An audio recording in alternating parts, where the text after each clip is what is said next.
God, what a stupid. So I don't know. Is there a bad echo? Nah, I think you're good. Is that better? Say again. See, I have a bad echo. Nah, I think you're all right. It's bad on my man. So I keep listening to this. This is bad on my end. I don't know why it started doing this. How do I? Oh, how do I get rid of this?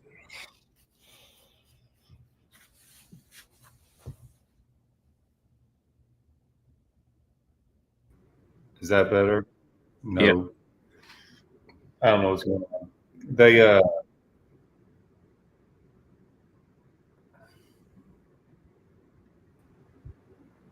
can you hear me? I Yeah, I don't hear know what's you going on. now. They did a whole bunch of stupid stuff. They ended up having a. I don't know. They made me sign up for something. They wouldn't let me go live, Yeah, that's weird. and now I got a giant echo in here. And it's all because they made me edit mic settings, echo cancellation. Oh, it's definitely echo now. Huh? Oh, that was a bad echo there. I know. Now it's good. It's not on my end. Freaking. You getting the echo from me? I get it from everywhere. You It's want me to it's get my more echo? on my end, but it has like two different whatever. I don't know.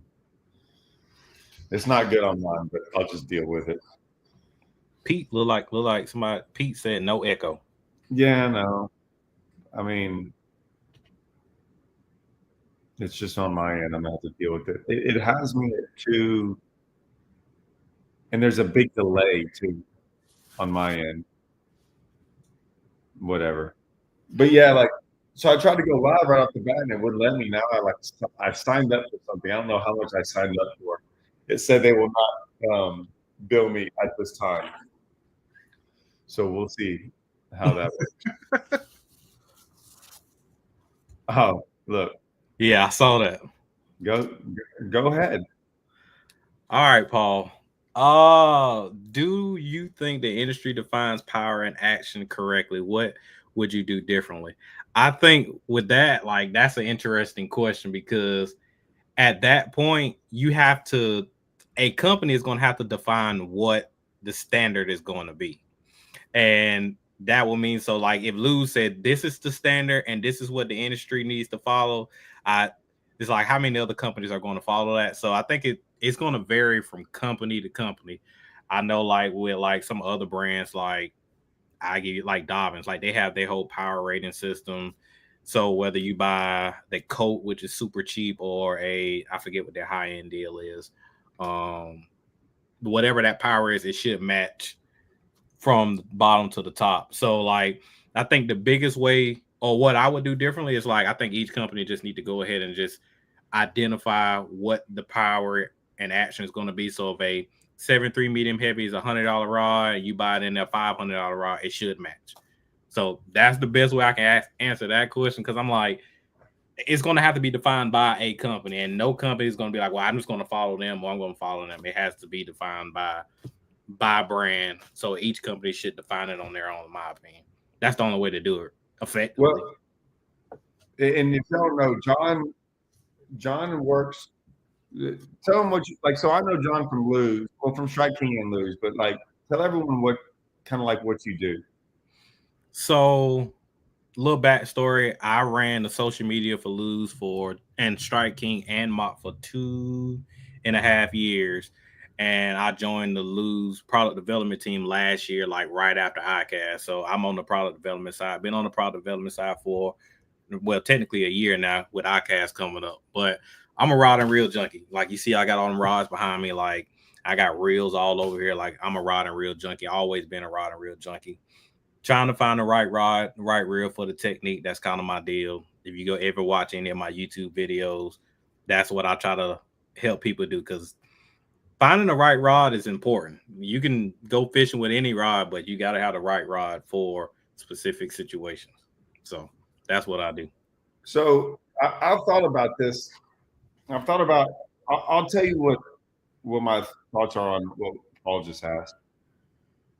So with fishing line, when they did the fishing line, and this is what I learned from Sunline, is that years ago, which was pretty smart on some companies back in the day to like get ahead.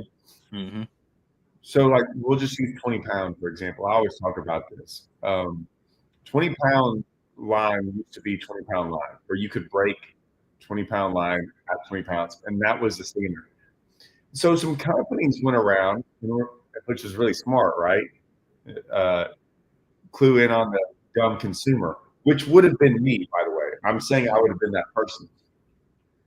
They just made a line that would break it like 25 and say it was 20-pound test line. Well, so if you're out there fishing and you might break off 20 pounds, and all of a sudden you buy this other line that's like 25, it says 20, but it doesn't break like 20. And what happened was they don't show the diameter of the line. Well, the diameter was bigger, right? But no one was really paying attention to that stuff back in the day, right? So like you start using line that doesn't break and it's a better line, is what you think. So then everyone in the industry, a lot of people did it that way. Like they all just started like upping their line, but not saying anything, right? So the standard got changed. Mm-hmm. Well, Sunline still uses the same standard. So we always talk about that when we talk about Sunline and saying, hey, look at Sunline's 20-pound diameter and then look at everyone else's diameter, and you'll see a different diameter a lot of times. So like what you think you're using the diameter of 20-pound test line is not the same. I bring that up because of the rod thing. There's no standard, like what you said. Mm-hmm. So there's no real way to judge a rod of what heavy is.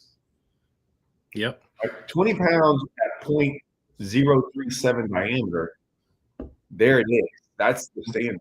Yep. And so if you can judge that, you can test that. What I've always understood with rods, and what I've never understood, I think someone like you is way more is better to talk to about this stuff than one single pro fisherman. And here's why. I might ask Kevin Van Dam what his jerkbait rod is, like, or what he likes. It's probably not the same thing as Hackman, probably not the same thing as Zonos, or anything like that. If I ask you, hey, what do like more of the guys on the strike team are throwing? You're going to know that better than anyone else in the company, right? I have a good idea. I pick people's brain, that's for sure. Well, yeah, but you still kind of know like what they're buying and stuff like that and stuff. So like I might come to you and be like, well, what is I can't tell you how many times within our own company, guys are like, hey, that's the rod we all throw. Or hey, that's what like there's certain rods that more, I wouldn't even say pros, but like guys throw, because there's always these one-offs that some random pros throwing that we're like, I would never throw that rod. But he likes it for some weird reason and whatever it is. So I kind of like the fact that you know more of what the majority is throwing, and then you can kind of like figure that out on what you might want to go do from there. Does that make sense? Yeah. And so this is the thing, like I've had some bad experiences in the past before I started working at Rather, and I would buy rods based off of let's say maybe a pro's recommendation, and I bought one rod that it was company, they started getting popular. I went and bought a rod, it was cheap, and it said 7-foot medium heavy fast. Well, when I got that rod is a crankbait rod, is a 7-foot medium moderate all day long, but it's labeled medium heavy fast.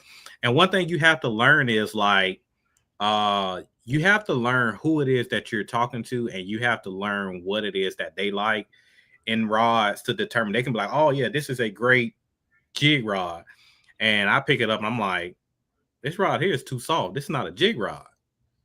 So the way I try to explain it, and I explain this on my channel a lot, is I try to meet the middle ground. So if you like a stiffer rod, this will get you by. Like, because a lot of people, and one of the guys on here, Granville J, like, he comments on all my videos. I try to make it as simple for the newer guys that's getting into it, because, and I want to do a video on this, and I don't know how I really want to explain it, but there's a fine line between general rod knowledge and personal preference.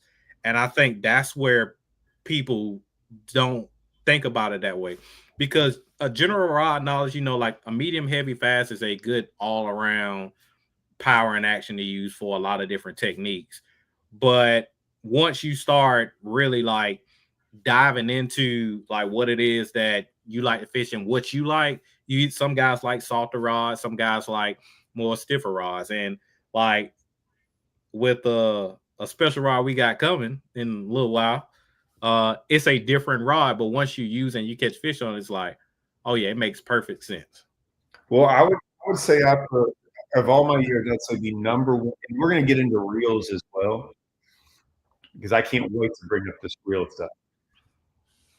I've never got a rod. I would say 90% of the rods that I would go buy, I would think are too soft for what they're made for. They're almost never the other way around. Mm-hmm. And so when I used to go searching for frog rods and these rods to do certain things, it was very rare for me to find the rod that I thought was the right rod, and they were always usually too soft.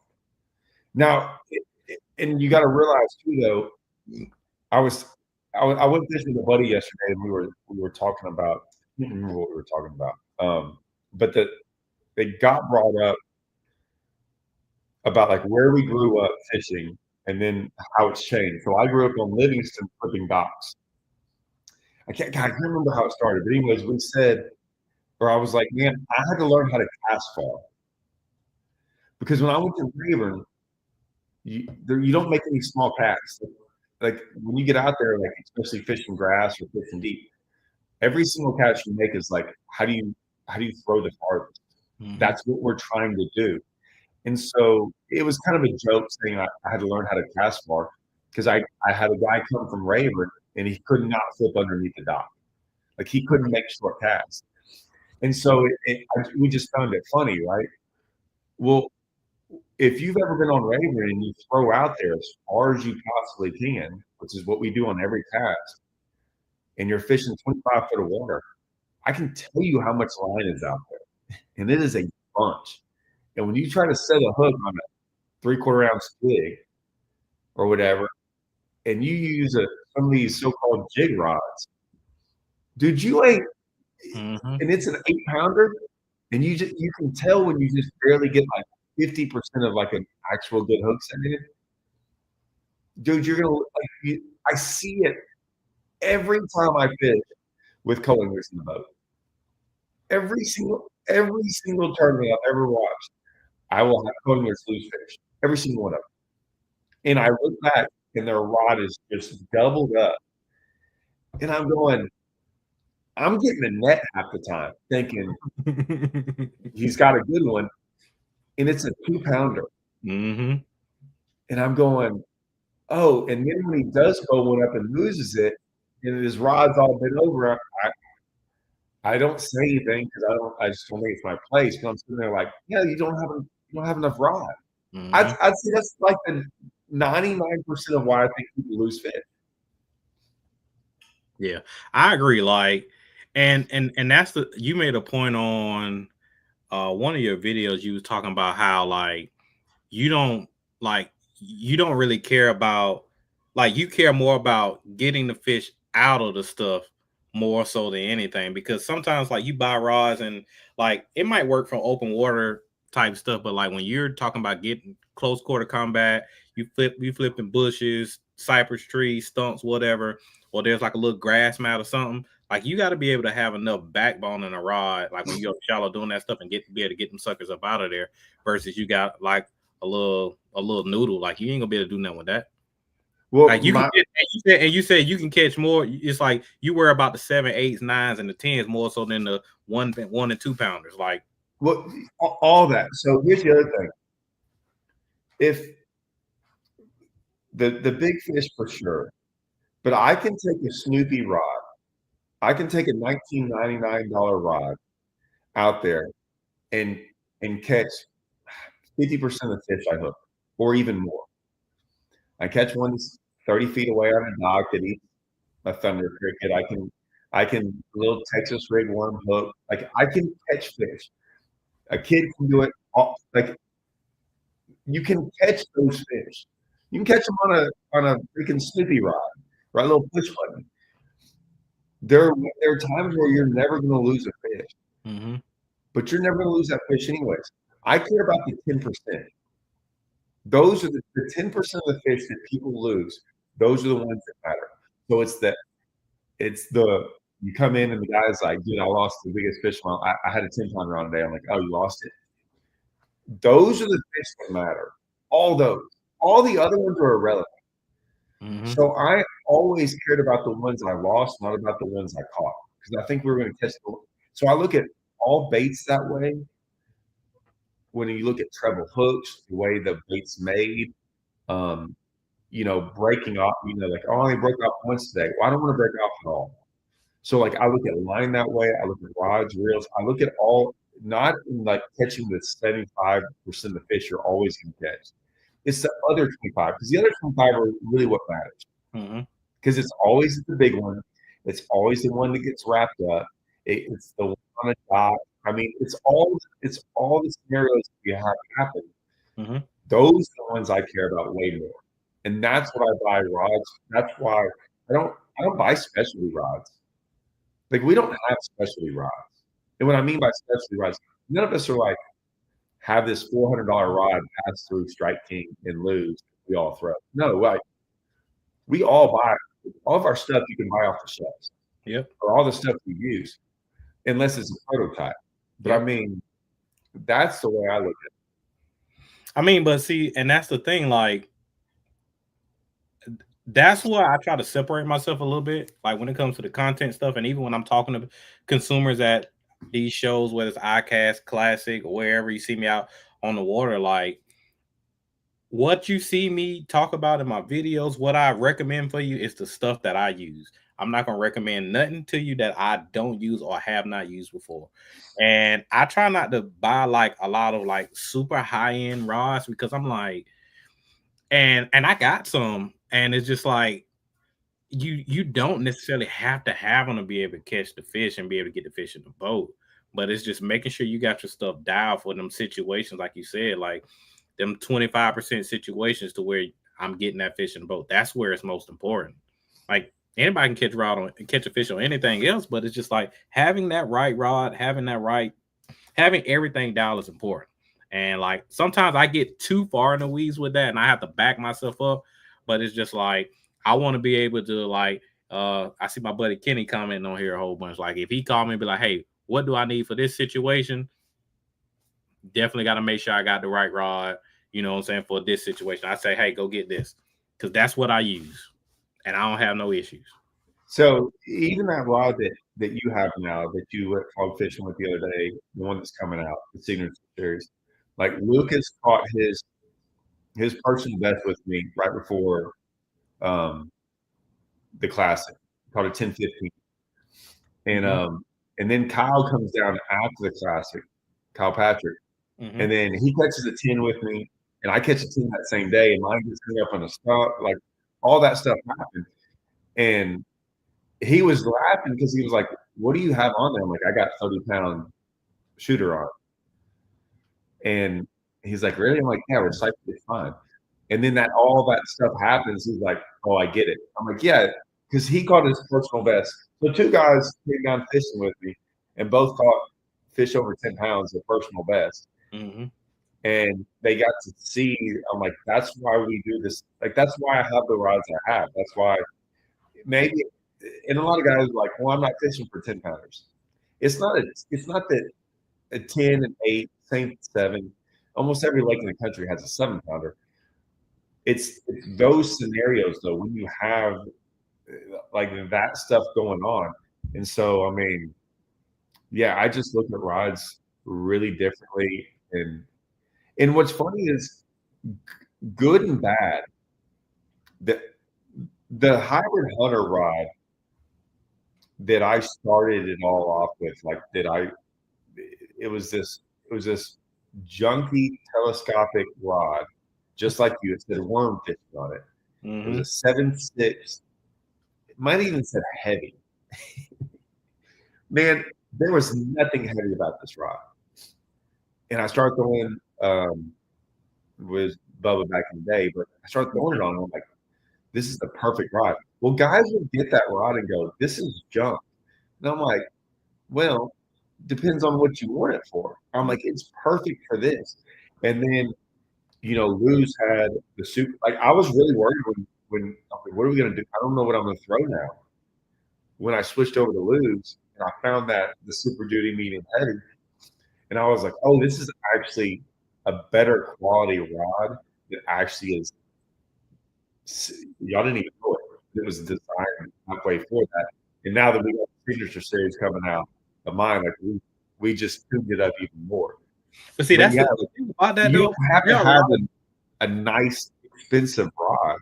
Sometimes see, that's the thing. A lot of people don't realize with that Super Duty, that 7.6, they pick that rod up and put it in their hands and be like, they think treble hooks, and they see that rod and their brain says error. This is not right. But I'm like, until you get into that situation where you really, because it's not a bait that you just go out there, you just chunk and whine. Like, you got to fish their bait. And when them suckers come out there and get it, me and Tom was out on Murray one day. This was might have been last year, year before last. He's out there. He got one of the KVD composite cranking rods, and he got one tied on. He fired that sucker out there. He filled the grass. I show him what to do. He pulled that sucker over the grass, and a 5-pounder comes out of nowhere, grabs it. That rod was bent all the way from tip to butt and that fish started digging. And when he got him in the boat, the treble hook just barely popped right out of his mouth. And I was like, dude, that's why you got to change rods, because that fish came out of nowhere and you was going to lose that fish because of the grass. But had we not been kind of positioned just right, he was going to lose that fish. The number one comment I get, and it's the number one, like times 10, is guys are like, man, I finally got one of those rods. I lost it. I keep losing fish on it. Every single 100% of the comments all said they were throwing a crankbait rod. And I tell everyone, don't look at it like a crankbait. It's not a crankbait, whatever. And like, I've kept it quiet enough, so I'm just going to say it. David Mullins has been throwing that for a while, and I always said I would never share that. I gave him one years ago. He didn't like it. And then he came down after the Classic or Sabine, one of those, a couple years ago, 3 years ago, and we went out and we fished. And his first fish he caught on was a 5-pounder. He had the bait for like 2 years. Mm-hmm. And he had the rod, like everything. And he looked at me and he's like, oh. And then after the day, he was like, dude, this is the most important thing. I'm like, yeah, I know. I've been, like, I know. I try to tell you that. And so it instantly clicked with him. And so I'm not saying there's some guys that still aren't throwing a cranking rod. I think Hackney throws one a little bit more crankbaity, if you would call it, but I don't know that for a fact. I haven't used what he's throwing on there. But yeah, see, like, I don't, even if I'm throwing it like Murray, you got to run a whole bunch of points because of blueback herring. But even if I'm out on Murray and running a bunch of points, like, I'm not changing rods. No, the thing about it, like, them suckers, when they hit it like this. Yeah, and it's like, there's very few situations where they load it up like a crankbait. Mm-hmm. But it doesn't matter. You still catch them the same. Yeah, it's weird. It took me once I figured it out and I got it dialed in. Upshaw came up to Murray. I think it might have been last year, because that was after the Open on Santee. That's the one Kyle Austin won, and then he came up to Murray, and we filmed the Let's Fish TV show or whatever. And we had like 24 pounds on the hybrid hunter, and it's like, until you start getting bites on that thing and really using it, it definitely changes the game. Am I allowed to? Are we allowed to? I mean, I kind of talked about it already. You done talked about it already. So there's one rod for sure. Like I guess both rods. I have the one rod. I've been throwing it. Is what I call my I don't want to. There it is. It's not an all around rod, but it kind of like I throw so many things on it. It's more in my videos than anything else. Now in my videos, they all look different because we made so many not prototypes. The rod is the same. The blank is the same. We just messed around with different. Or you got them all. Like that's one, but you don't even have the one that Bob Brown made for me like 4 years ago. And so it was never going to be a series rod. He just made it for me. He made me like 3 or 4 of them, and I've just been using them. Yeah, if people so been paying attention, I bet people they've been thinking like, why is Todd using a crankbait rod? Because they see that XD cranking on the butt. So we've always that was always just going to be for me. We just made a couple for me, and that was one of those rare occasions. That's the only occasion. That's the only occasion where I've used a rod that like we just don't have. Now he's giving me a crankbait rod that I think is now going to be our new. I had that like 3 years ago, which is going to be maybe our new like 7, 6, 8, 7, 8, 10 like XD cranking rod. But that so I got that rod coming out, and then we got the Hybrid Hunter rod coming out, and they're basically the same. We've just cleaned it up a little bit. Yep, just a little bit better version. Yep, I'm actually gonna take that, cut that frog off, and put some 20-pound fluorocarbon. I'm gonna throw a big worm on it tomorrow. So this is a good one right here. This is for you. Why do rod lengths include the handle? 2 different rods at 7.6, and one might be 3 inches shorter than the other because of the extra handle. The pivot point is at the reel, not handle end.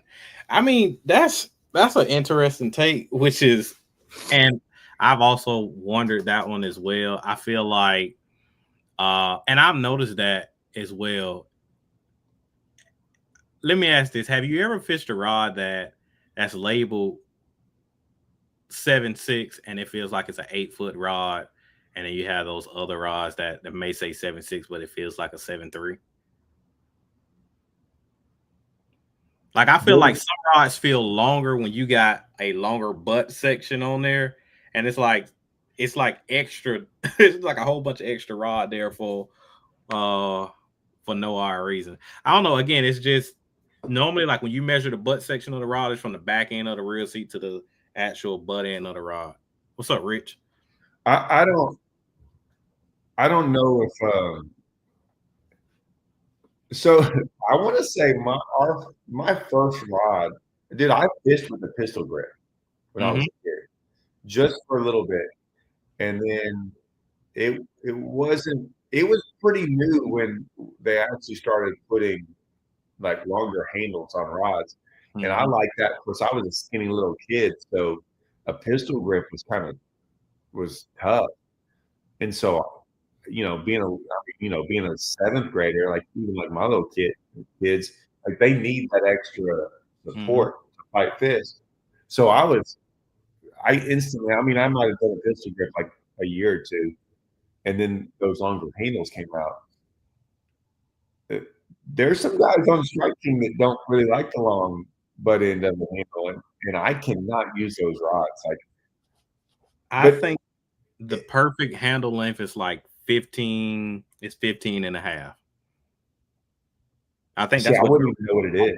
I think that's what yours is, a 15 and a half. Is it? I think they all seem normal to me. They all seem about the same. I got one here. I got a couple that seem extra long, but I measured them and they're I don't know. I think sometimes, like, even with like the way that the grips are shaped. So like, for example, like this rod here, this sample right here of your rod, like when you have like that palm swell right there, sometimes I feel like depending on how this is shaped, I feel like it can Well, make the rod feel longer as well. well, hold that back up. So like, I didn't like that. So like, where it's connected, where Mhm. the cork meets, you see how it's the other end. See how Oh, it's right here. thicker right there? Yeah, I Yep. was like, hey, I don't like that at all. Mhm. So they instantly thinned that out because I just didn't like I didn't like the bulkiness of it when I held on to it. See, one of my favorite rods is it in here. The old Custom Pro is a 7.4 heavy fast. It has that palm swell on there, and I just use it for flipping. It doesn't bother me, but I notice that when I go to a rod that doesn't have a palm swell, it definitely feels different. There was a rod, there was a year when I was with Falcon, there was a rod they built, and it was the exact same rod, and I had like a couple of them, but they did something with the seat of it all. Like Mhm.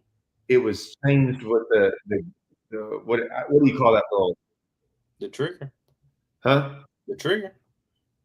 Yeah, I mean that and then the real seat, it just had this weird feel to it. Dude, I hated that feel. And they only did it like for 1 year or whatever. But like I only had one of those rods. I had like 6 of those rods, but only one like that. And but it's funny how uh, you can get a rod like that and it feels horrible in your hand. Mm. And see, like, and here's the other thing, like,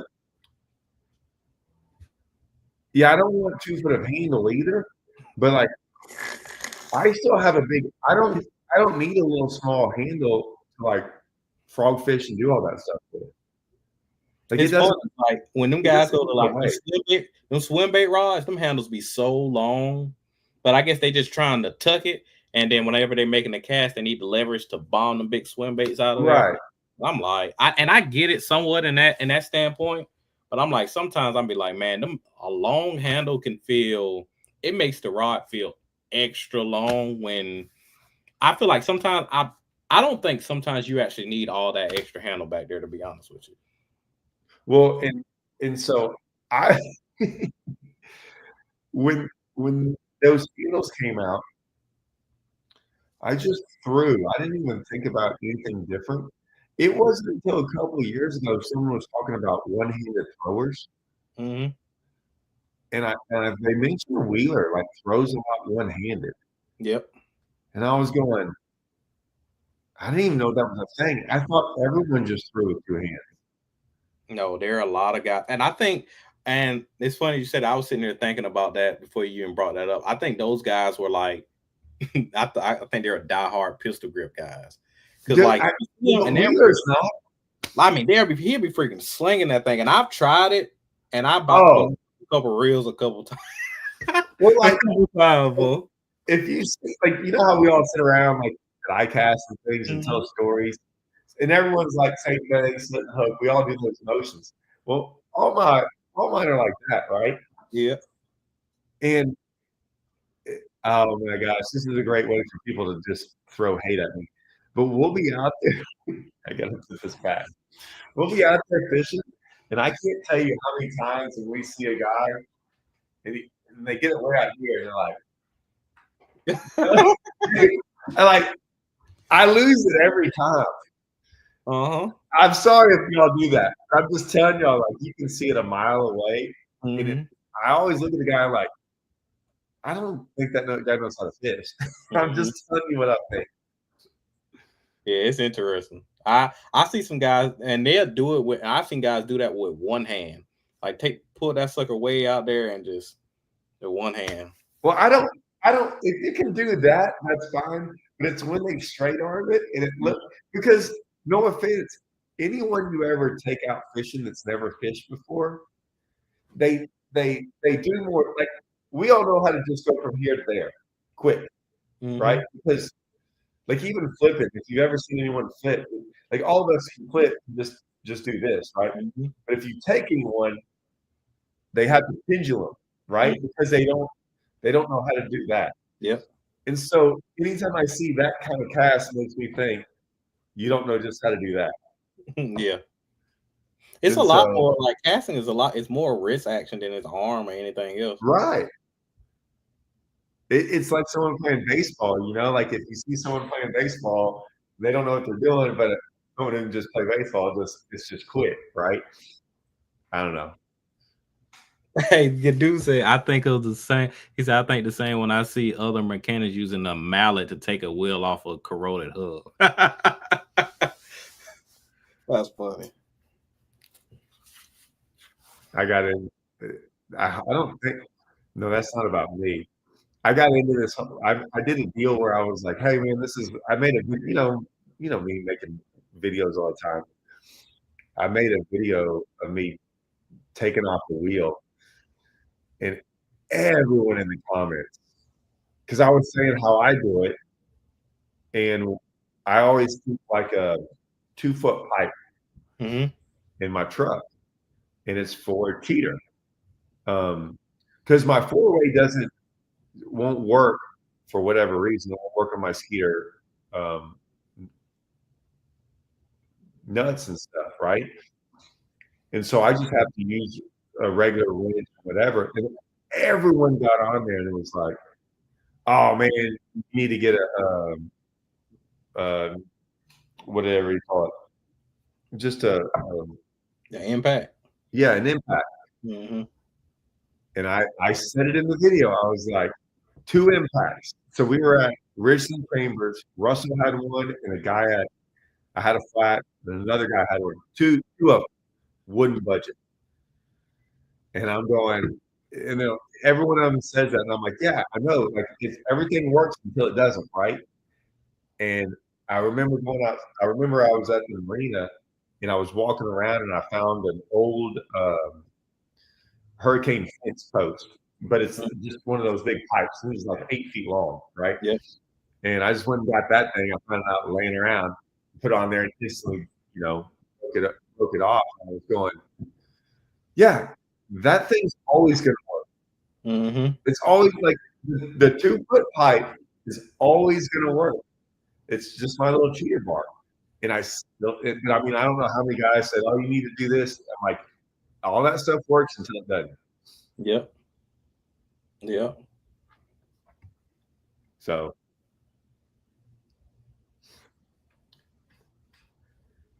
oh yeah, I do remember. If do you ever see some of those old videos when they were pad fishing?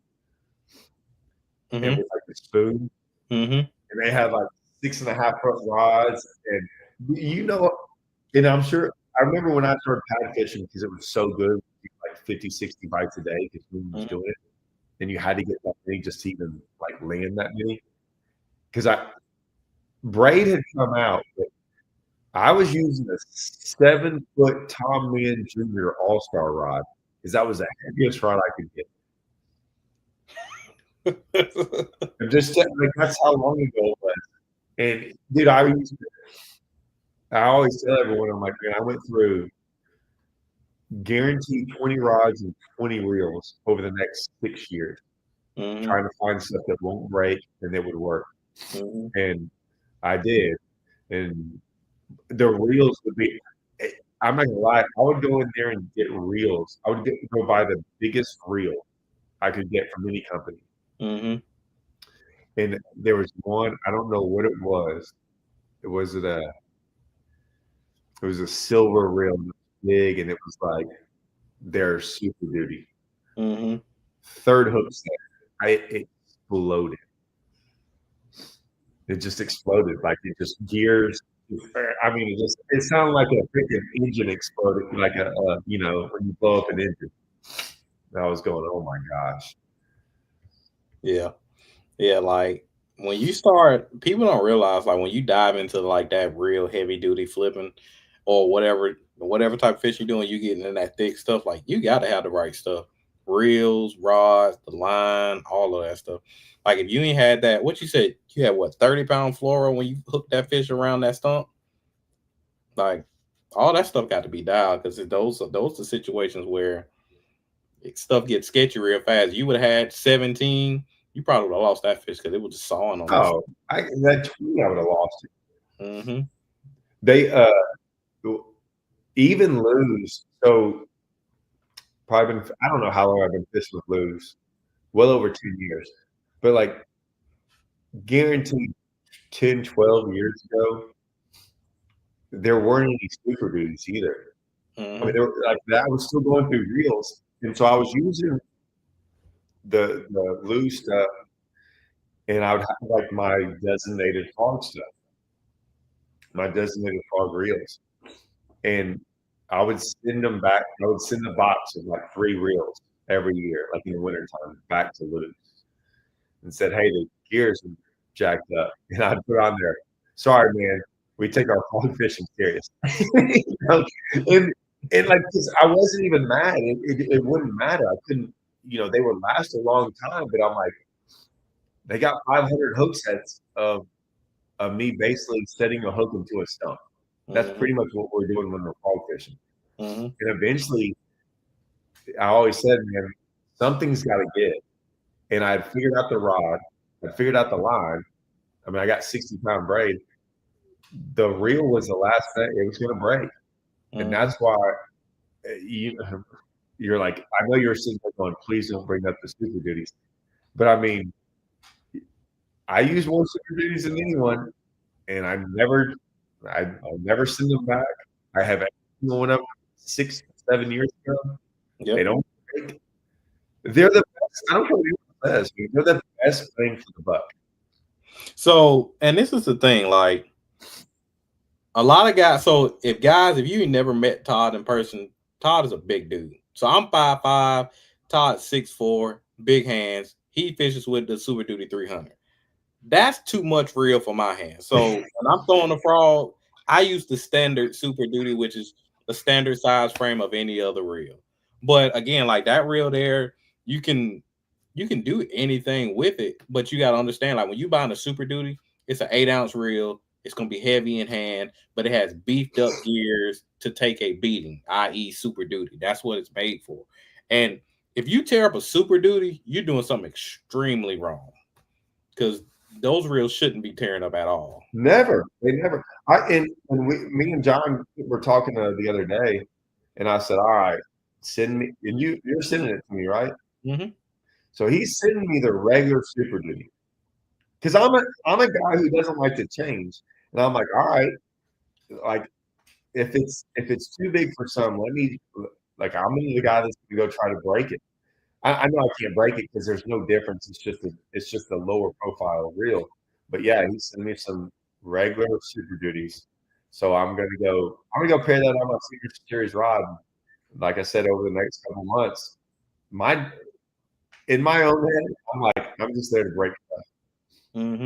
I want to try to break stuff, and that way, if I can't break it, then I don't mind getting on YouTube or anything and saying, "Hey, this is what I throw, and this is what." Because man, there's nothing worse. Because it happens. We get baits. We get rods break. Reels can break. Baits can be messed up. And if you're just a regular person who works for Strike King, it's not a big deal. But when you post videos of that stuff, there's nothing worse than getting a comment going, "I got this bait, it doesn't work right," or "this rod broke," and I'm like it sucks. Like I feel bad when so things are going to break. Like people with rods, what people have to understand, if a rod breaks, that rod has been compromised somewhere, and it's not like it's something that you can see that the rod is compromised. That rod has been compromised, whether it's you don't think there's bad rods out there? Like I've seen rods. So I've seen Semper rods come in, blanks will be a little crooked or whatever. I mean, they'll break though. Like blanks of rods, like a certain blank will break over a certain. Like one particular blank is breaking more than another one. Yeah, like a series of rods, not a series, like a 7.3 medium heavy, and all of a sudden, like you see more of those break than anything else. Have you seen that? No. So the thing, I read this article a while ago. Actually, Gary Loomis is the one who broke it down, and he was like, if a rod when you break a rod, that rod has been compromised somewhere along that blank, whether it's used the way you storing it, it got broke in shipping, it got compromised somewhere, and it's not somewhere that you can visually see. But by the time you set the hook or whatever, it breaks. It's not that the company makes bad rods, it's the rod was compromised and you just ain't paying no attention. And you can't visually see it, but when it breaks, I mean, it's going to break. Now, so I see my buddy Brandon. He said, "I broke your rod our first time fishing." That was a funny story. I saw that. I was worried that that was mine. I was mad about that. I wasn't mad at him. I was mad that I can't get that rod no more because it's discontinued. But we were both fishing off the front of the boat, and his rod was this way, my rod was this way, and my line started swimming off. And in my brain, the moment I see my line swimming off, I'm like, oh, it's time to set the hook. I ain't say move, I ain't say duck. I reeled down and I cracked that sucker, and it broke straight in half. He felt so bad. I'm like, dude, it wasn't your fault. It was because it just collided. It was gonna happen. But oh man, I felt so bad because I was like, I could not get that rod again. There's a model very similar, but I wanted the Cork EVA handle. That's what I wanted. And it was a full handle, but it's all good. I see. There's some rods though. I have a couple rods, some older rods. I stepped on them. I've hit them. I can't tell you how many times. At least 3 times, 4 times a year. And someone put it on there something about sword fighting. Like I'll set a hook. If you fish enough team tournaments, you have set the hook and hit your fishing partner's rod. Mm-hmm. And so, I can't tell you how many times I've done that. And I've looked up on, well, we just broke. And I can tell you this one rod, I've got it, and I've just never broken. Like some of those, I swear you can compromise it all you want, and they won't break. But the other thing about this, dude, I can't tell you how many times I've broken rods on casting as well. It's always the tip. Yeah, but see, again, it's the same thing. Like that rod was compromised when it breaks at the tip. And I've had a rod where I made a cast and it broke in half. And I've also I've had a rod where I pulled on the tip. Well, I pulled a line just to check the action of it, and it broke. The rod was compromised. Like it's just not going to break just like that because it's just a part of it. Like it was compromised, whether it's in shipping, whether it's something you did, whether it's the UPS man. Like I got a rod that came in, the rod too is broken half, but the rod was fully intact. But I'm like, this rod is going to break at some point. Does lose? They cover all that stuff? Yeah, I mean, I would say like the girls that work in the customer service, they are spot on. They're good about getting you a replacement rod. Now, let me say this: if you got a rod that is 10 years old, yeah, I know. that rod done ran its course. Now, if you just got that rod maybe 6-8 months ago and you break it, like send them a message, email Luz, let them know, hey, I broke the rod. Send them the pictures of the rod, and they'll get you all taken care of. Like yeah, I mean, you got to be reasonable about it because, I mean, even in the bait stuff, we've had so many guys that comment. Now, I want to get some of these. Hey, I've had the hybrid hunter break. I've had this crankbaits break, and I'm like, oh, really? Like, yeah, I mean, I was just reeling and it broke, and I'm like, well, did you hit something? He's like, well, I hit a couple dots, or I threw it up on the rocks a couple times, and I'm like, oh, wait a minute, that's not okay. Like if you throw anything against a dock or rocks and stuff, you're gonna break it. Or they're like, well, I caught 100 fish on it and the paint's coming off. I'm going, okay, well, I don't. You got it. I mean, really, 100 fish and you're worried about the paint coming off? Mm-hmm. Yeah, but I'm with you on that. There was a guy, Chuck. He asked a really good question. I just shot a video on the new Speed Spool RX. So brand new reel that's coming out of iCast. They're already available on the Luz website. Make sure y'all go pick it up. Got the Paramag RX braking system. So I just shot a video. That's the Speed Spool? It's the Speed Spool RX. So little backstory. The tournament, everybody remember the tournament MP.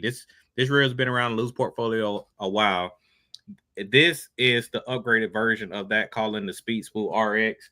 This has the Paramag RX braking system. You've seen Lose posting a lot of stuff about Paramag braking system, whether it's the RX that's in the custom and now this, or the ITB that's in the Gold Custom Pro.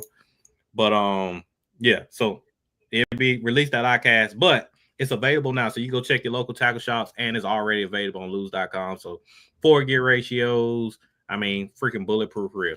But his comment says, how important are bearings in a reel to you? Does that affect the decision in picking one over another? No. So where? Chuck, I want to, yeah, that one. Okay. So this is the thing. I remember a while ago, and my daddy taught me this growing up. He was like, man, you want to have a reel that got a lot of ball bearings. And most of those ball bearings don't do anything. The thing is, you can have this over exaggeration, 20 ball bearings in a reel, but if they're not in the right places where they really need to be, it ain't making the performance. It's pointless. It's a waste of. It's no need to even go down that rabbit hole.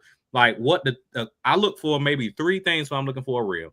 Line capacity, because if I'm buying a reel, I'm buying it for a specific technique. So I look at line capacity, I look at how much drag it has, and I look at the weight, like how heavy is this reel going to be in my hand, and that's it. I don't care about ball bearings and none of that stuff, because again, like you can have 30 ball bearings in the reel and it don't help the performance. But as long as you got the bearings in the right places, that makes the difference in the performance of the reel.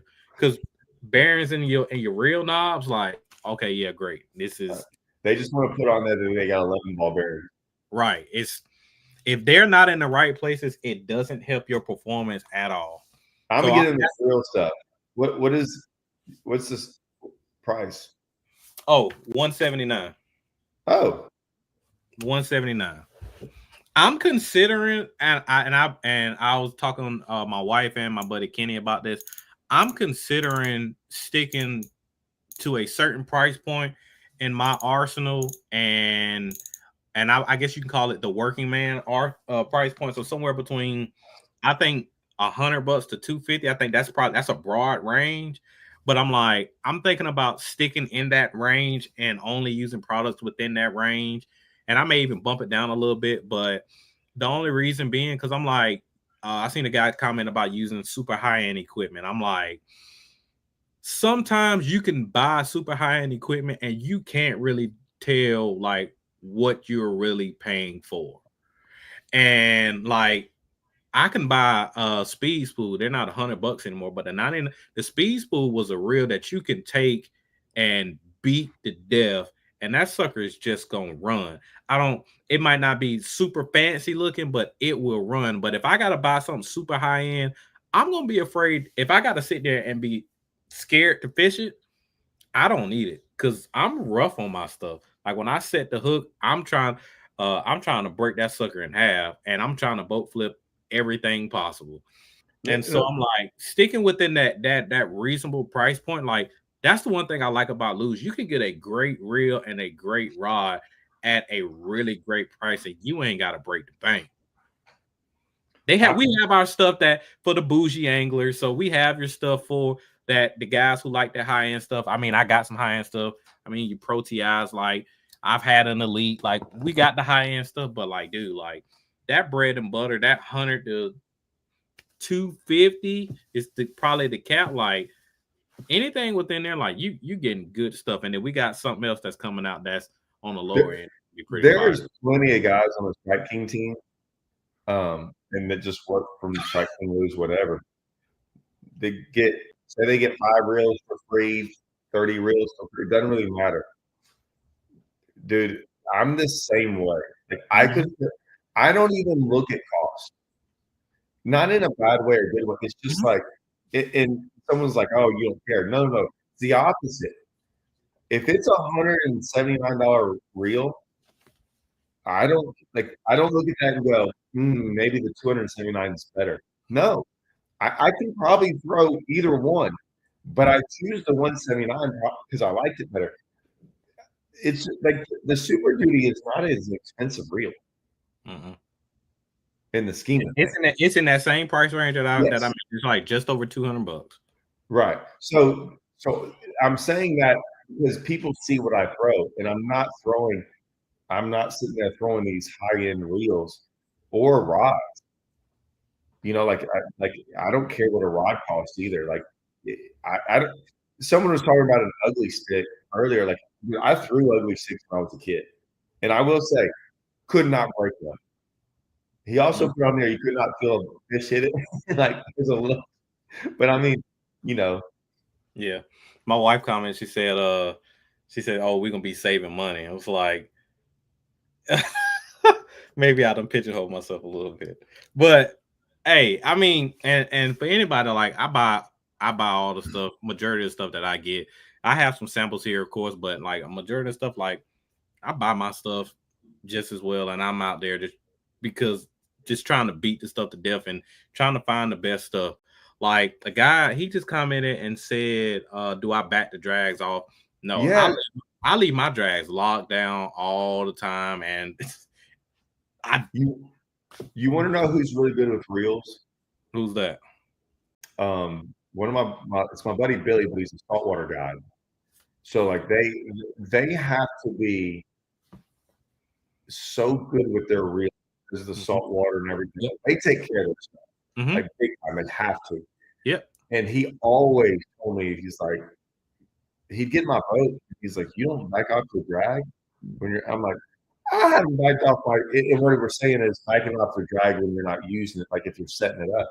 Like, dude, I haven't backed off some of those drags in like 10 years. And I'm not saying I shouldn't, but I don't do it. Hey, because this is the thing.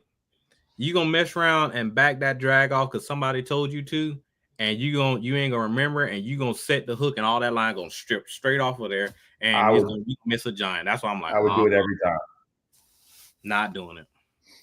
I see guys. I'll be watching guys' videos on YouTube, and you'll see them adjusting their drag and trying to pull it, and they fishing a jig. I'm like, lock your drag down. I'm like, even it's weird, and people might find this crazy. I lock my drag down on crankbaits, and when they start to dig, I back it off then. But aside from that, I lock them down. Not me. Oh, you leave yours up. Oh, you thumb it. A crankbait, I will. See, I feel like for me, I think I'm gonna mess around. My hand gonna slip, and I'm gonna blow it up. So I've just done it now so much that because someone's asking like, where is it? Because once again, live scope has changed so much of the way I fish, right? Yep. So before, I all my drags all the way down. If I catch a fish that big or like one, but we used to go having those fish would hit 3 feet from the boat, like an 8-pounder. And I mean, you instantly just push the button. Drag's not going to save you at that point in time. You know, like you got to push the button and so I've done it enough where that it's not even an issue. And you see a lot of elite guys do that. Like you hear the clicking. Yeah. And if they make enough runs, you get good at knowing when a run's coming. And I'd rather dude, I've never lost a fish doing that, ever. I saw there's a guy, I watch his YouTube channel. He's not far from here. And I just be sitting there listening to how much drag these fish be pulling on their spinning reels. And I'm like, dude, tighten that thing up. Like, I'm like, tighten it up a little bit. Now, with a spinning reel, let me make this disclaimer. I'm not a spinning reel guy. Okay. The most expensive spinning reel before I came to Lose was a $29 American Hero reel, black and blue. I bought them because I didn't use them. And it wasn't until I got the custom light. The Hypermag spinner reel was the first higher end spinner reel I bought, and then I got a custom light. And the more I've used spinning reels, I figured out there's a certain sweet spot because when using light line. But see, this is the thing I don't think a lot of people think about. And I like Justin Lucas. He gives really good breakdowns of his stuff. But I watched the event. I think this was when he was fishing. It might have been at Eufaula or something. He just kept losing fish. And I'm like, dude, if you like I set the hook on the spinning rod. Like I don't, some guys they're real into them. It's like I don't do it because I'm like I've seen where so many guys lose fish because of that. Because you got to think about it like this: when you got a spinning rod, majority of It spinning rod, depends on what you're throwing, though, John. dude. Like even with a drop shot, if I'm throwing a drop shot in a brush What about pile, an open hook? huh? What about No, just like an open hook jig head? I'm using. I do this. I do. I still reel down, and I still set the hook. Like I don't reel into them I because mean, I do a combo. But so this is the thing: when you got a spinning rod, majority of my spinning rods are medium power, either a fast action or extra fast. So the rod is already soft, so you got forgiveness there. Your drag is loose, you got forgiveness there. And so even though with the lighter, even though you got the braid has no stretch, but you're talking 8 to 10 pound braid, you got a 8 to 10 pound fluorocarbon leader. You have enough forgiveness in that system to reel down and set the hook, and you're not going to bend the hook out or anything, and you'll be able to get a better hook penetration. At least for me, to Okay. have better hook penetration and be able to get that fish in the boat. So I can go a lot of different ways on this. What I'll say that Rayburn Toyota Series this year in February, I had 25 pounds on day 2, 31 on day 3. Mm-hmm. By day 3, I was like I catch one about 10, and then I catch a whole bunch of like 6s, 5s, and 6, whatever. And dude, they were fighting so hard, and I'd blow them up, and I didn't have anything to worry about. I mean, I wasn't deep, but I didn't have any stumps where I was at. I didn't, Mm-hmm. and I would once I my initial, no drag came out, Mm-hmm. and I knew if it was a big one, instant drag come out, and they'd be zzz, and I'm like, that's fine, and I'd fight these fish. Now this is a guy that if you've ever been fishing with me, it takes me about 3 seconds to land most fish. Like I don't play fish out. Mm-hmm. But I'm sitting there on light line, like whatever, and they'd be up there with the net coiners, and I'm like, hey, it's cool. Like it's gonna be, like we're good.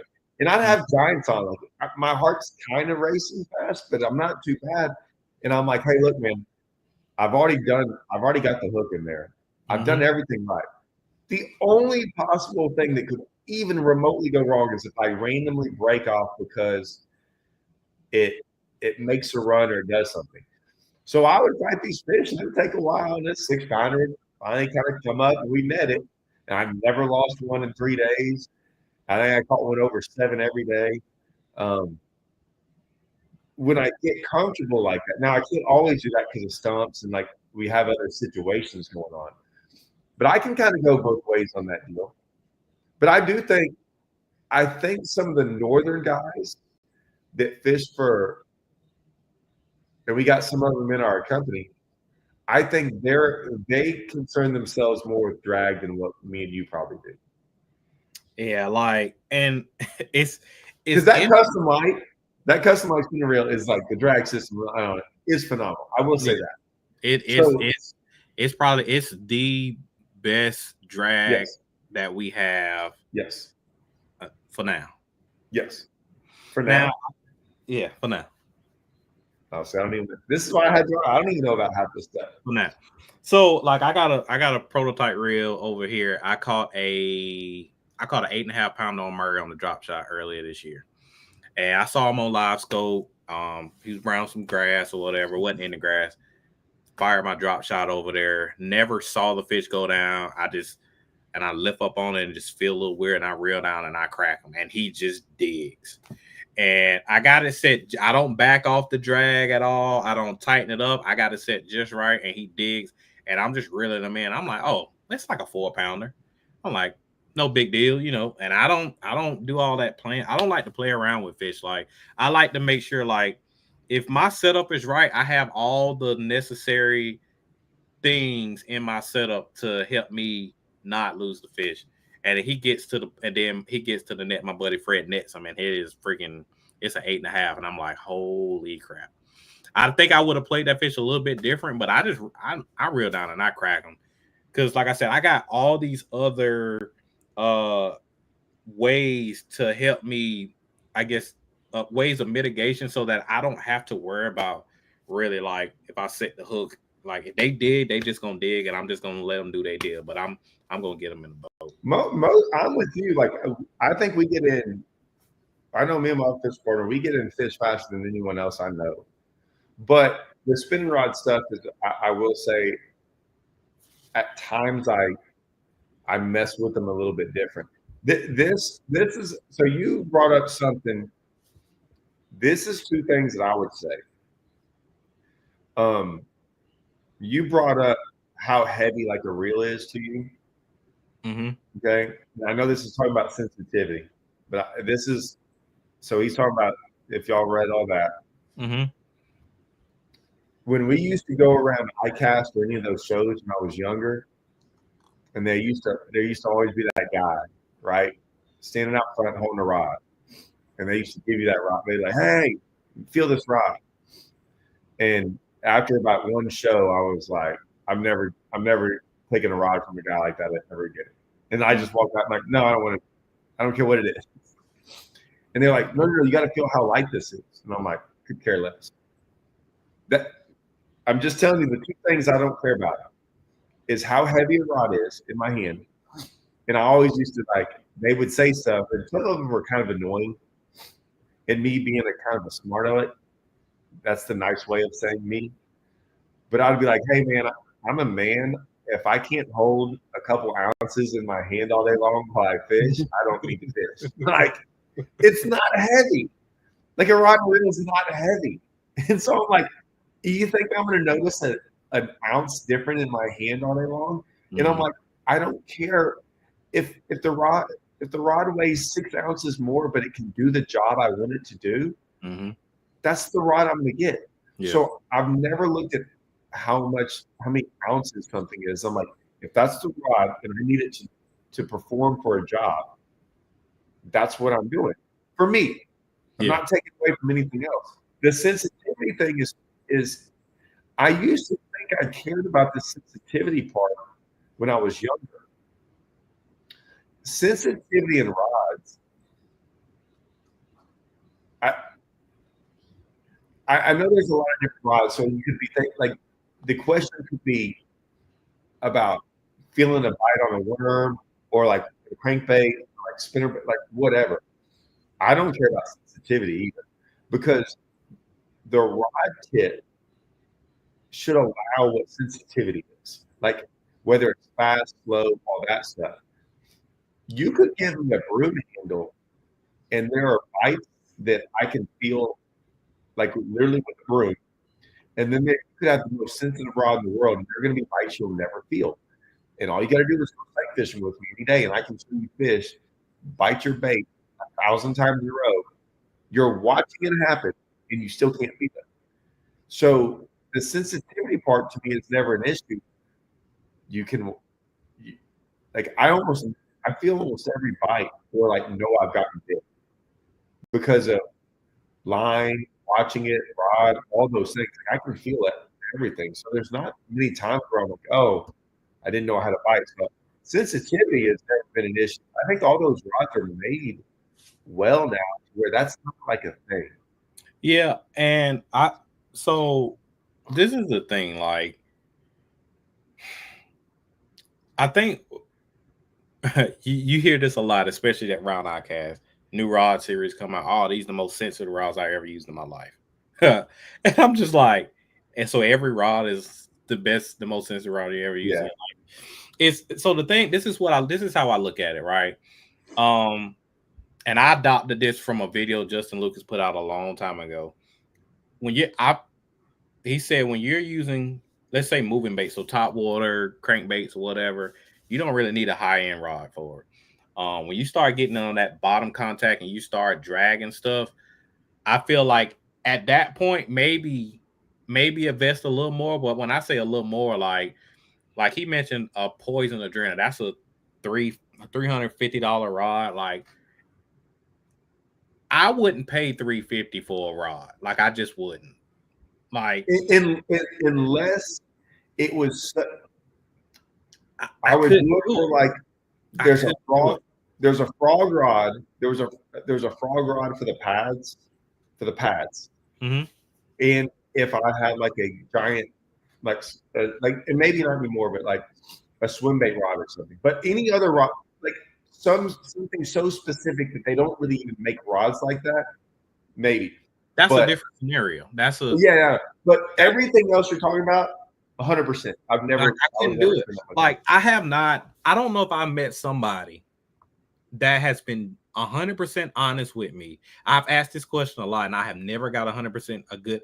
I have never got a justifiable answer for. But guys who buy, and this is guys who buy NRX Plus rods, those 800, those $600 to $800 rods, those super high end rods. Is it really worth the money?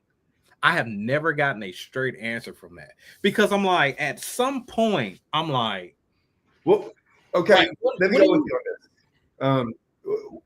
I didn't even know. I got a Steve. Is it called a Steve's spinner? Mm-hmm. Okay, I can take if me and you go out there because he knows. I told him I caught like 2 30-pound bags yesterday. If we went out there and you used your $1,000 rod and reel and I used a $100 combo, mm-hmm. You caught 30 pounds and I caught 30 pounds, and you didn't lose anything. I didn't lose anything. Tell me, what am I missing? Because like, that's what you know. what am I missing? I'm not missing $900. Right. That the other guy's just $900 in his bank account, whereas you got that $100 in your. I don't care what it says on the side of it, the labels, any of that stuff. I just want it to do its job. And I don't care. And if $100 rod and reel can do it, then I'll take that. Mm-hmm. I don't think there's certain $100, like what you said. I would not spend $100 like that one rod, my signature series rod that's coming out. I don't know what it's going to cost. I have whatever. I would pay. I'm not saying I'll pay $350 for it, and I know it's not going to be $350, but like I do so much with that's a rod that I would pay money for, not $350. But I mean, at $100, I'm probably thinking it wouldn't be able to do the job I wanted it to do because I want stuff to last, right? Like I care about certain things. Rods, I don't care about the sensitivity. I don't care how much they weigh. I want it not to break and to do its job. Oh, so I'm glad Peter says I own 12 NRX Plus. They are absolutely worth every penny. But this is the second part to that statement. Sensitivity is subject to each individual. I 100% believe that. I think that is the most honest statement ever. And I've been saying that for a long time. It's not, I believe that it's depending on who the person is and what it is. It's person to person. Now, the fact that he owns that, but he even still made that comment, said it basically kind of proved my point. Like you can have a $100 rod, or you can go buy a mock combo. Mock combos are great. Like if you go out and buy combos, if you don't know how to put together your own rod and reel to make that particular combo, and you just want to go and buy a combo quick, that's great. But you can buy a cheap combo and the rod feels super great in hand and it's sensitive and it works for you versus having to spend $600, $700, $800, $900 on the rod. Like I get lost sometimes. Like every November, Tactical Bassin does that. They do that buyer's guide, and when they get to that high end stuff, I love watching that videos. But I just be sitting there like, dude, there's no way I would pay $1,500 for a combo. Like I just couldn't do it. There is nothing in my brain that can help me justify. Like the most I've ever spent on a reel, and this was back in 2000, and that was 2019 because I caught a 10-pounder on there. So 2019, I spent $275 on a reel that was $350. I got it on sale for Black Friday, and to this day, if you say was it worth $350, I will tell you no. So same thing with a rod. Like all the majority of the rods that I use are, and I said this in my videos, like 90% of the rods that I use are Lew's Signature Series rods.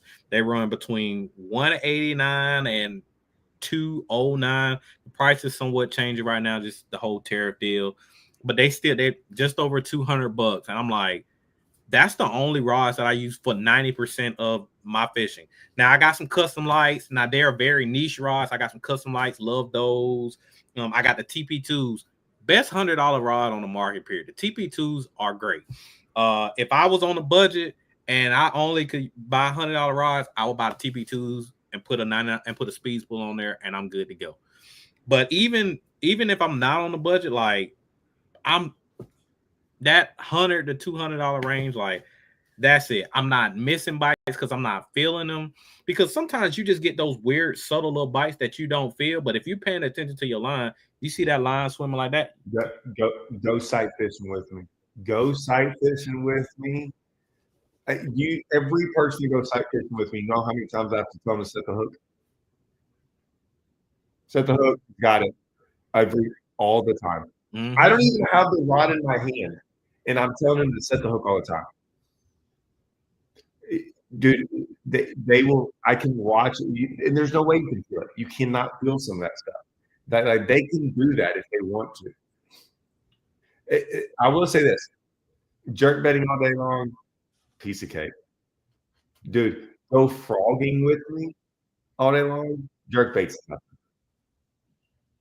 Jerk bait's not like that's easy. But I don't throw a heavy rod jerk bait. There's some guys on here. Some guy talked about catching a big smallmouth. Like, you got to realize, me and John are talking in generalities here. Like, we can't go over every single. We're kind of talking in broad terms. So, like, obviously, I do not want a heavy jerkbait rod. But guess what? Jerkbait rods are like 6'8" to like 6'6" to like 7 foot. They're not going to be heavy. They're going to have a small handle. They're not heavy rods. So, I mean, I don't know if I've ever felt a heavy jerkbait rod.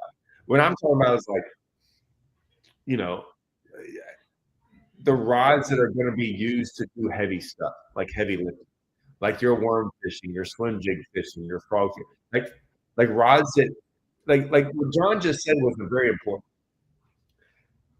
I'm buying like when I want a hybrid hunter rod, I got to get that.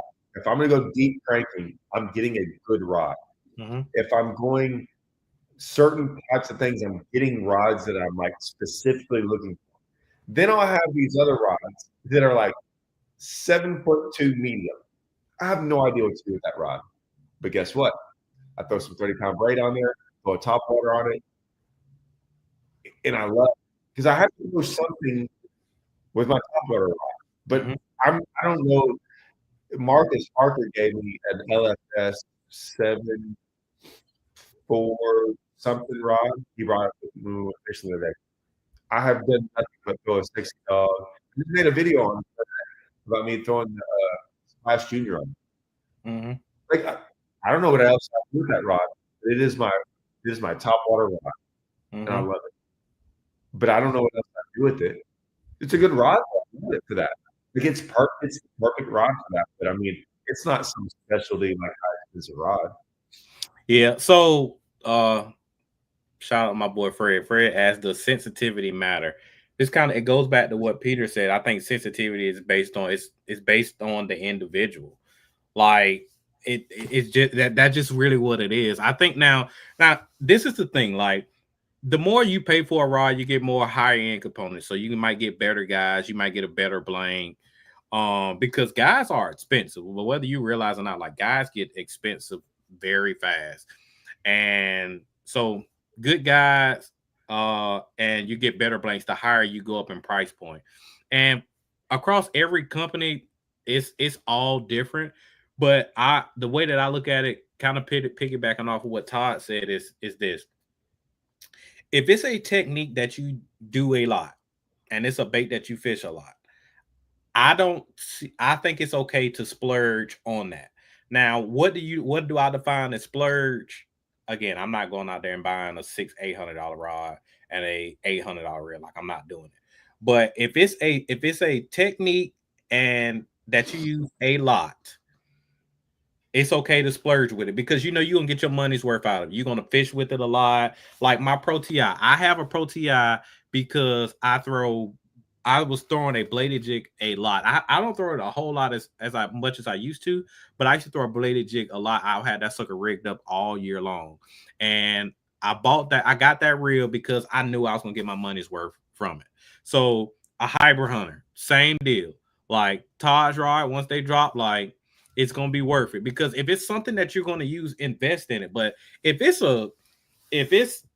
you going to buy a rod to throw a power shot for one weekend out the year and you won't never use it again, like don't spend the money on that because you're not gonna get your money's worth, and you just could be like, man, I wasted my money. So now, like when I'm buying rods and I'm buying reels, like especially for certain things, so like my hybrid hunters, I gotta have the right rod for that. I'm gonna put a higher end reel on there. If I'm for a jig, same thing with that. Or flipping, same thing with that. Crankbait rods, I don't have to spend a whole lot of money on a crankbait rod because I'm like, I fish a crankbait a lot, but you don't necessarily need it. Like So what I'm kind of crankbait? Like, so I don't care about the only one I care about is more like 6XD rod.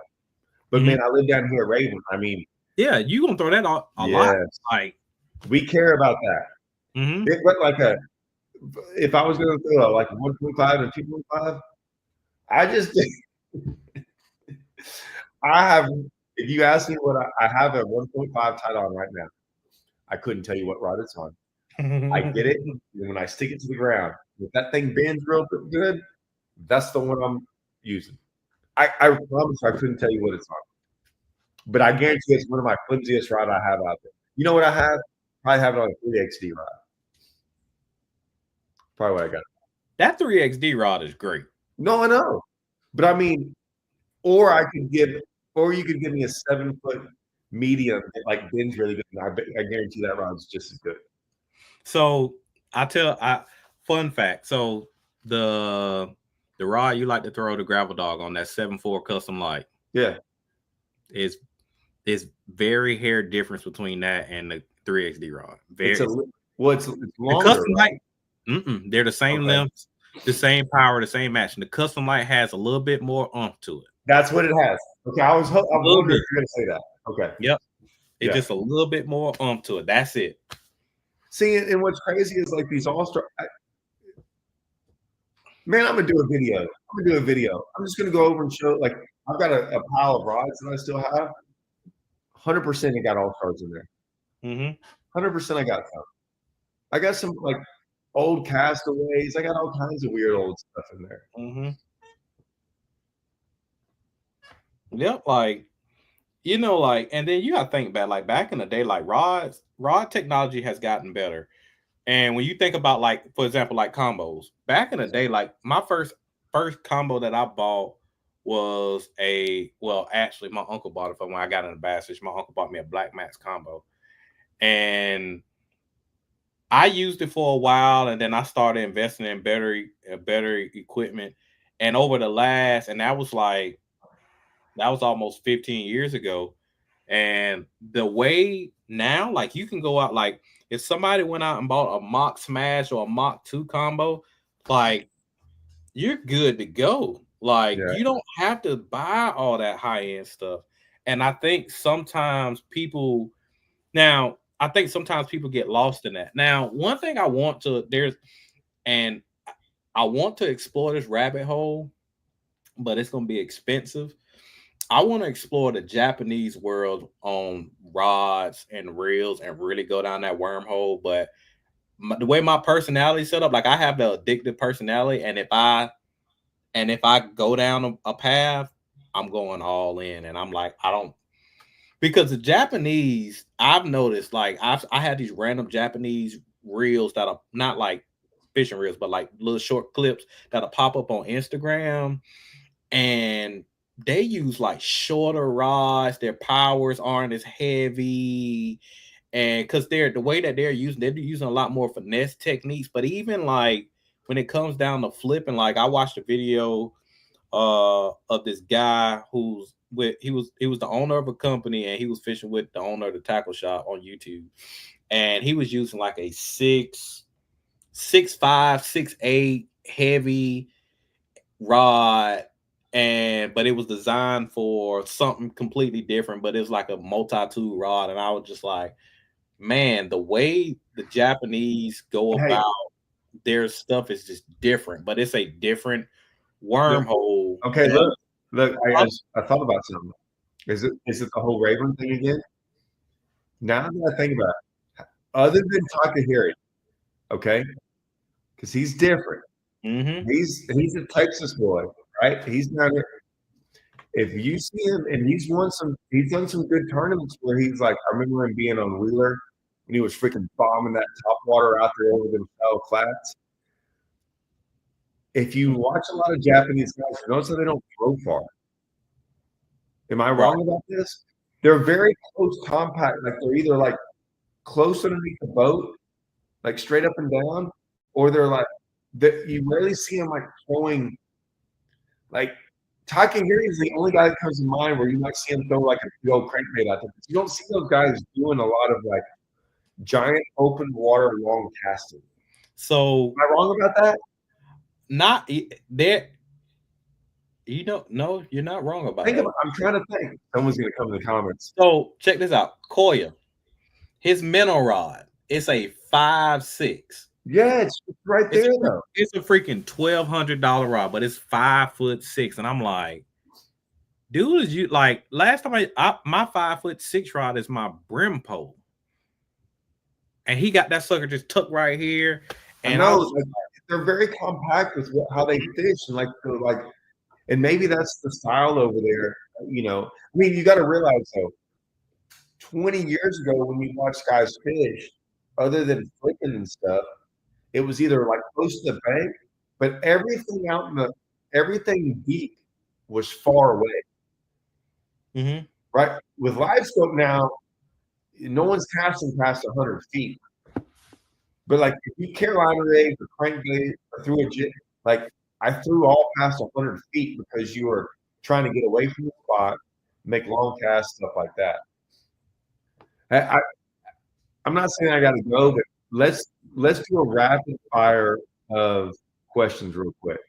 So lifespan of a rod, yeah. I mean, it depends on whoever using it. If you take care of it, it'll be good. But if you for how 10 years, no problem. Yeah, I mean, you can have some rods that last you a while. Reels, same thing. I don't grease none of my reels or do nothing to them. I just run them. Either. I don't grease. I don't do anything to them. And as long as they, dude, I leave them out on the front deck half the time when I travel. It rains, all that stuff. Mm-hmm. Dude, years they last. Yeah, but I got a boat. I got a reel that dropped off the boat. It's all beat up, and that sucker still runs. Yeah. There was something I saw from the thing. Like some people take good care of it, I will admit. Mm-hmm. This guy, he missed. Where did he go? He was asking about.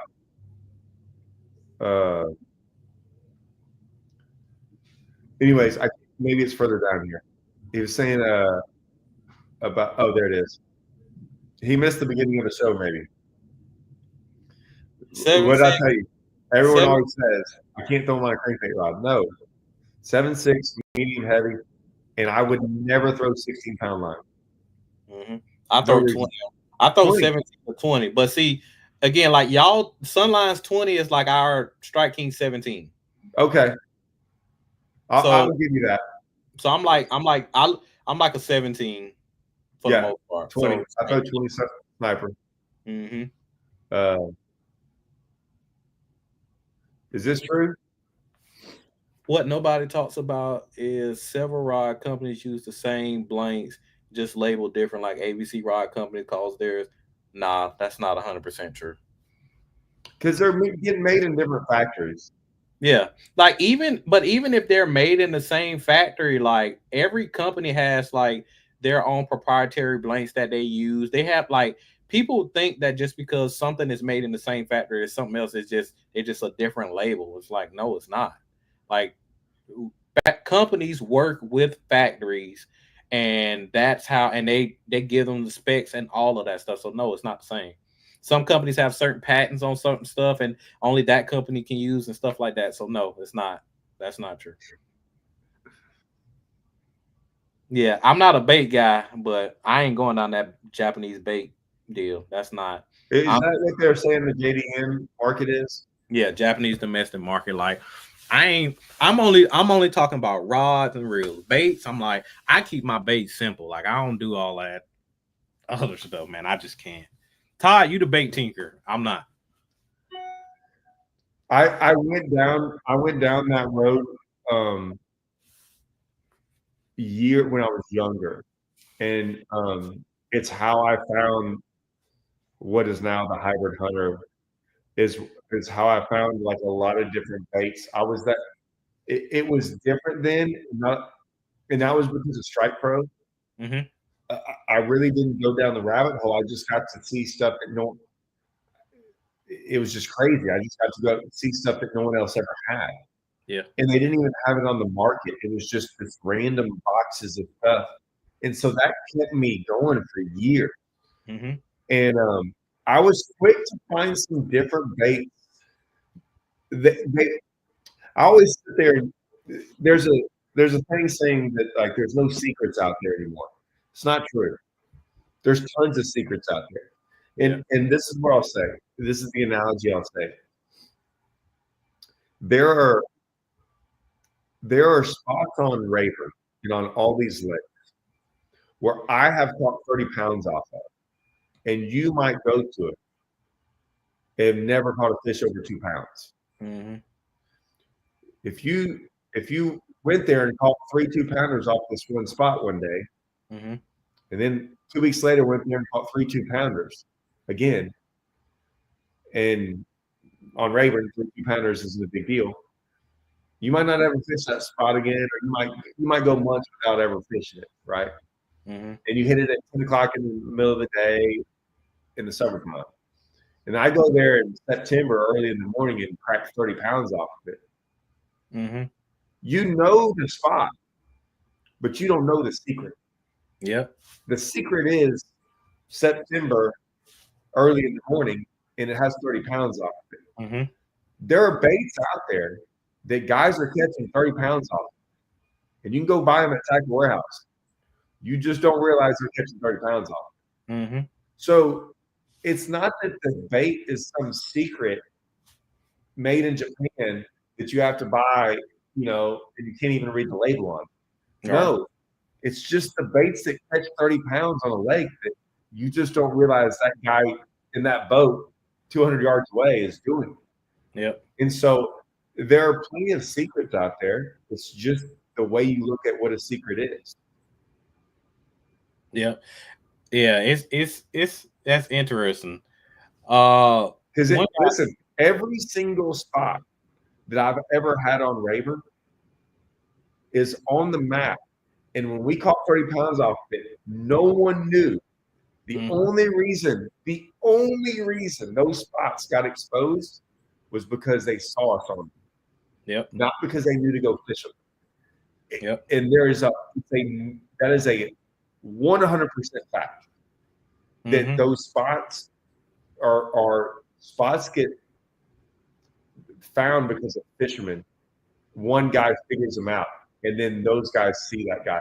It's rarely that 3 guys find that same spot and all figured it out. I'm just telling you. The other thing about that is you can see a guy, like if I pull up, I see y'all catch 30 pounds over there, I can go back to that same spot and never catch a fish there. I don't know, like if you're not fishing the bait the same way, whether it's a color thing, like there are some weird little things there. Sometimes. Yeah. But man, I made a video the other day that scope, now with scope, spots are if you thought spots were easy to snake off somebody, they're a million times easier to now. Because before, you're right, you could be in the general area but not really know what you're supposed to do there. You can pull up you only got to be a couple 100 feet away. Because with scope, if it takes you about 5 minutes to scope 300 foot in a circle, if you can see 100, it's not that hard to go. If you can see a fish or 3 or 4, I don't have to know the cast anymore. That is the cast. And so right now, scope has changed that more than any. And like I said, it's not that you're going to find those fish because of mapping, but I just say more spots are found because of other fishermen than they are because of mapping. I can see that. I can see that for sure. You got hole poachers out there for sure. Yeah. Yeah, I mean, like this is 100% true. That's why the whole scope thing is kind of. So I went out fishing yesterday and we caught all these fish. The guy I was with, I met him when he was in college. We're friends now, and he was a scoper, and I always used to give him a hard time and all this stuff. And we're out there freaking catching him yesterday. We got in the truck, and this is a kid who grew up scoping. And I said, "It's not fair, is it?" He's like, and this guy that loves me, he's like, not really. I mean, like we're both out there on the water, and we smashed him. And he's like, "Yes, we would have never caught any of these fish." I'm like, "Nah, it's not fair." You know, is it fun to go out there and do it? Oh my gosh, it is. But my mind still looks at tournaments, like the tournament aspect of things. Mm-hmm. If tournaments weren't around, if tournaments had nothing to do with fishing, dude, I would be like, live scope's the best thing that's ever happened. Mm-hmm. But with tournaments, there's a little bit of gray area there. Yeah. Yeah. Not a little bit. Like it's one of those things that like I wish there was a perfect answer, and there's not one. And there's gonna be some things happening. There's gonna be some tournaments doing different things with it. I just got a text message. I'm not gonna say what it is, but I'll probably do a video on it in the next 4 or 5 days. Mm-hmm. And I can't wait. It's gonna be one of my funnest videos of the year to talk about. Because they have an idea, and I think the idea. I can't wait to hear what everyone has to say. Be looking for this video, guys, in the next 4 or 5 days, because I think it's going to be. I can't wait to talk about it. I can't wait to hear everyone's opinion on it. Guy asked, "What's the best loose rod recommendation for frogging that's somewhere between 6'10" and 7 foot?" He don't want a broomstick. Get the 7 foot medium heavy custom light. That rod got a little oomph to it. Why? Why do you not? I mean, I'm answering his direct question. I know. So he's a part of my group. So hey, if he wants the frog rod, I mean, just wait a little while. It's coming. Like I already, it's coming. You'll be good. Hey, we almost went the entire hour and a half without mentioning scope. That was funny. What's the benefits of a longer rod, 7.6, 7.11 to flip with? I got multiple 6, 8 heavy, loose Super Duty. Love flipping with them. Just wondering the benefits would be long. Yeah, leverage. It's more so like a leverage thing. I think, and it also depends on what type of flipping you're talking about. Yeah, what are you talking about? Like if you're talking about mat stuff. Okay. Mat, 7-11, 8 foot. Mm-hmm. Like Florida mat flipping. Like hyacinth flipping. That kind of flipping. If you're talking flipping grass, it's like I throw our Super Duty, the 7.6 heavy. Mm-hmm. Love it. Yeah. Like 20 foot flipping grass, 8 foot flipping grass, like that's what I flip with. Mm-hmm. And then everything else, I can just flip the rod that I frog fish with, like 7.3. Yeah. Like flipping around boat docks and like forward to the bank and stuff like that. Yeah. I don't do a whole lot of punching. I'm a 7.4. Like my flipping sticks is a 7.4 heavy fast. Love that rod, the Custom Pro, but it's also in the custom lights. I love that rod.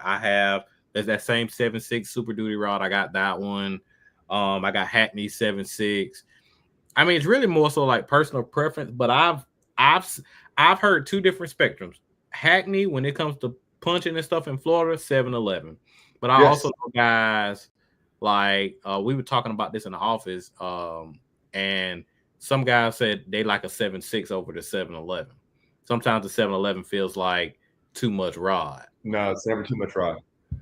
It's never too much rod. Not when you're flipping mats.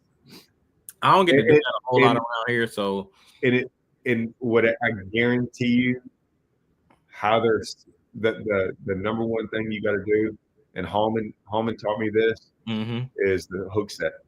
Yeah, there's no hook set. Don't hook set for the 711. Not when you're flipping mats. Yep. It's almost like a spinning rod.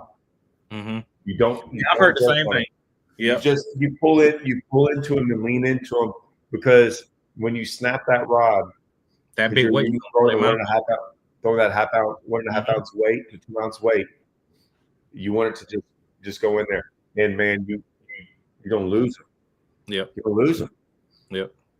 My frog rod that I fish on the pads and stuff like that, big rod, 8-foot rod, and it's a semi broomstick that bends, but it's for the same reason. I set the hook hard on them, but it's a slow. Dude, I got the best frog rod there is, and it's not a bass fishing rod. So I got like 3 of them, and and I would never go to Lose and say make this, because it's not many people there'd be like 100 people in the country buy it. Yeah, that's the other thing people got to realize. Like certain rods that are very, it's a niche. They're very niche. Like those rods don't sell. They don't sell well. They just don't. 7-Eleven from the kayak. Dude, if you're flipping mats with a kayak, man, I think you already, like I said, I mean, when we're talking about mats, because someone was like, I don't think, even like clipping grass and stuff, that's the 7.6.